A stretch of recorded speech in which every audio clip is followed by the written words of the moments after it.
ज्ञान मंत्रा home remedies में आप सभी लोगों का स्वागत है। आज मैं आप लोगों को परिवर्तनी एकादशी पूजा विधि और शुभ मुहूर्त के बारे में बताऊंगा।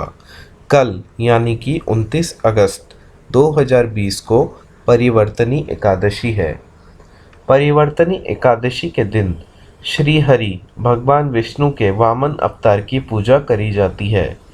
वामन अवतार में ही 3 पग में विष्णु जी ने राजा बलि की सारी राजपाट नाप लिया था। परिवर्तनी एकादशी को पद्मा एकादशी भी कहते हैं। इस बार यह एकादशी, जैसा कि हमने आपको बताया, 29 अगस्त शनिवार के दिन पड़ रही है।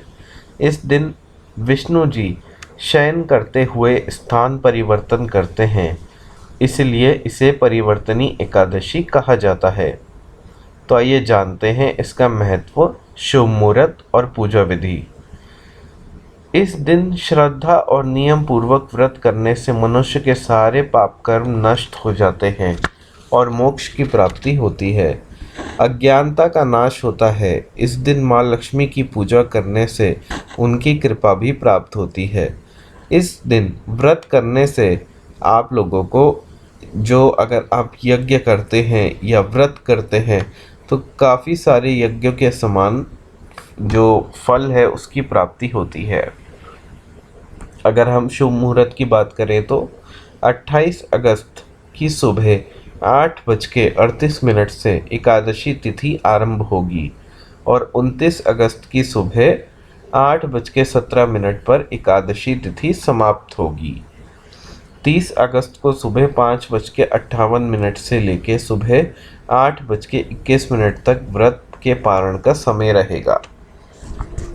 एकादशी का व्रत करने वालों को एकादशी से एक दिन पहले सूर्यास्त के बाद भोजन नहीं करना चाहिए, जिससे पेट में अन्न का अंश ना रहे।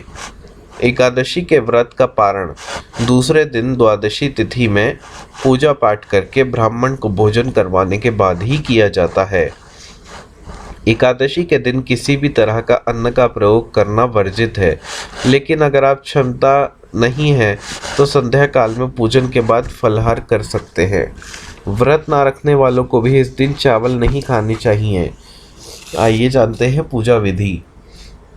एकादशी के दिन सुबह उठ के निवृत्त होके आप लोग स्वच्छ वस्त्र धारण करने के बाद भगवान विष्णु का स्मरण करें और व्रत का संकल्प लें।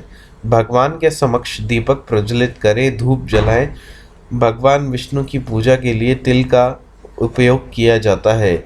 विष्णु जी को तुलसी प्रिय है, इसलिए तुलसी अवश्य समर्पित करें। इस दिन किसी को अपशब्द ना कहें, ना किसी की निंदा करें। पूजा करते समय भगवान विष्णु का स्मरण करें। दूसरे दिन सूर्योदय के समय उठकर पूजा करें। किसी ब्राह्मण को भोजन करवाकर दान दक्षिणा दें और विदा करें, उसके बाद ही व्रत का पारण करें।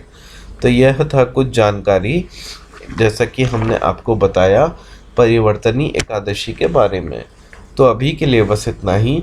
अगर आप और अधिक जानकारी चाहते हैं तो हमारा चैनल ज्ञान मंत्रा होम रेमेडी सब्सक्राइब कीजिए। धन्यवाद।